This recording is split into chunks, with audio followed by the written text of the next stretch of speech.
Well, President Trump isn't the only one who says they're concerned about Zohran Mamdani, as DHS Secretary Kristi Noem is reportedly mulling a probe into the socialist candidate during the Homeland Security Advisory Council's first meeting this week.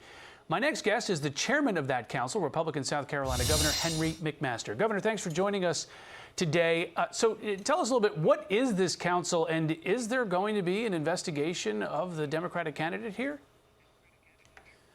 Well, investigation, we don't do investigations. We think and give advice, do research, and gather information. So that'll be up to Kristi Noem or others. But what we do is can be up to 40 people. Right now we have 27. They come from all sorts of backgrounds and different types of work, some with a lot of political experience, others without it, some with international experience, and it's a grand group, but our purpose is to meet, to study the issues, and bring a perspective from outside the department to inside the department to inform the Department of Homeland Security. What do you think about a candidate like Mamdani winning a primary here in New York? And, you know, whatever you think about the guy's policies, wouldn't investigating him be the exact type of lawfare that, you know, the president complained about over the last couple of years? Well, my advice, what we do is give advice, and my advice would be don't vote for somebody who thinks like that. All right, Governor McMaster, back to our breaking news this hour. We had 27 lives lost in Texas due to these flash floods. There is typically, when there are disasters like this, a pretty coordinated response. Secretary Noem will be there shortly, according to President Trump. What kind of response can you expect to get as a governor from the federal government here, even though much of this first-line response is typically coming from state and local officials, right? Well, it depends on the state. In South Carolina, we have a well-equipped and highly experienced team. Everyone gets involved, all aspects of law enforcement, and we had the National Guard and the State Guard, which is a volunteer organization as well. But of course, FEMA will be there, but there'll be a lot of mechanical help. There'll be, I know there'll be volunteers from all over Texas, and I saw Lieutenant Governor Patrick a moment ago, and I know he and Governor Abbott are deeply involved. But this is the kind of thing where everybody that can help shows up. So the federal government, of course, has assets, but remember, FEMA is mainly just a money organization.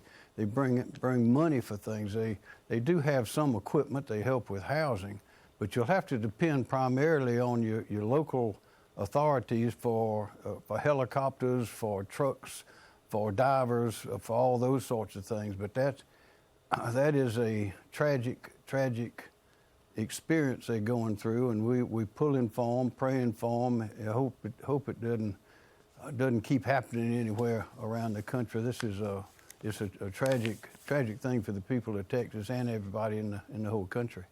You've got a tropical storm that's forming off the coast of your state right now. What message do you want to send to the citizens of South Carolina to prepare for that, and what's the government doing there to make sure that people are safe if that does make land in South Carolina?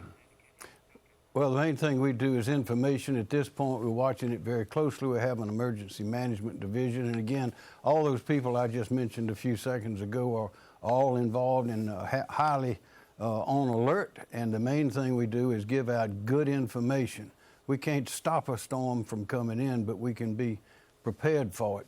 And I'll mention this too, that terrible flood that we're seeing there in Texas, that's the kind of emergency, the kind of disaster that can be created by our enemies, either outside of this country or coming into this country. And that is why the Department of Homeland Security is so vital and important, because we know it's a dangerous world. We don't know if there's sleeper cells in here. We don't know. It doesn't take much to disable a dam, to blow up a water system. There are a lot of things people can do if they mean us harm.